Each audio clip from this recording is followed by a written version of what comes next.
హల్లెలూయా యేసు ప్రభున్ ఎల్లరు స్తుతించుడి.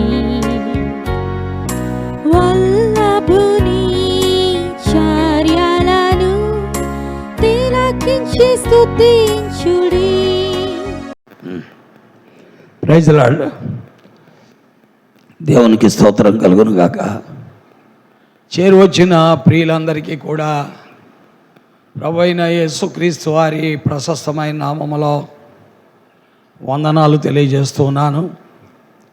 దేవగ్రంథం బైబిల్ నుండి సామెతల 23 అధ్యాయము 17, 18, 19 వచనాలు చదువుతున్నాను. పాపులను చూచి నువ్వు మత్సరపడకము, నిత్యము యెహోవా యందు భయభక్తులు కలిగి ఉండుము. నిత్యముగా ముందుగతి రానే వచ్చును, నీ ఆశ భంగము కానేరదు. నా కుమారుడా, నీవు విని జ్ఞానము తెచ్చుకొనుము. నీ హృదయము యథార్థమైన త్రోవలందు చక్కగా నడిపించుకొనుము. దేవుడు తన వాక్యములో ఆయన మనతో మాట్లాడుతున్నాడు.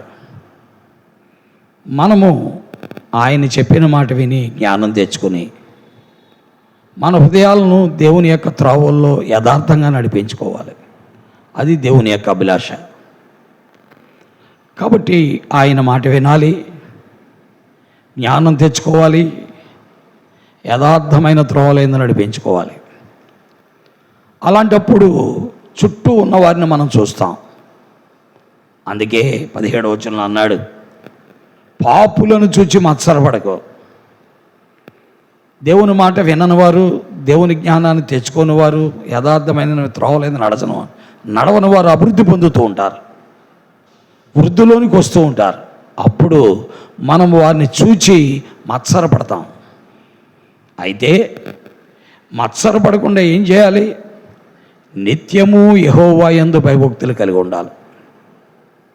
This is very important. ఆయన నమ్మిన వాడిని దేవుడు అన్యాయం చేయడు.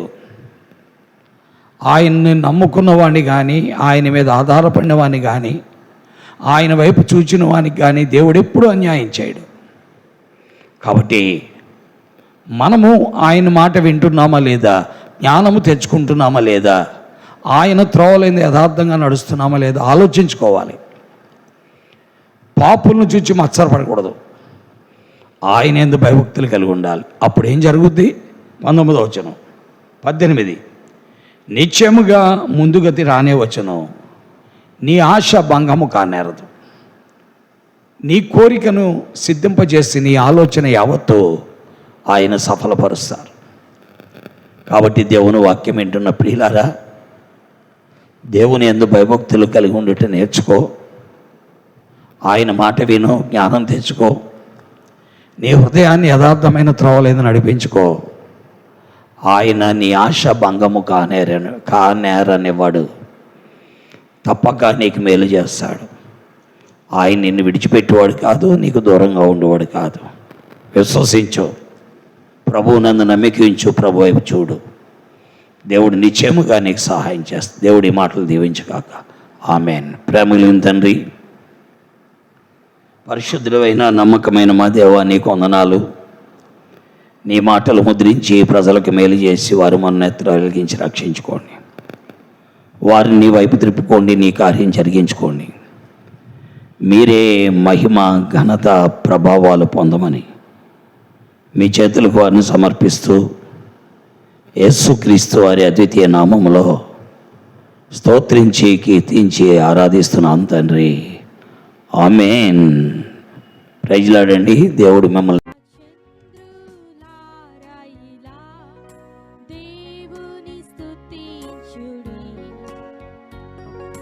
హృదయమును వెలిగించిన యేసుని స్తుతించుడి.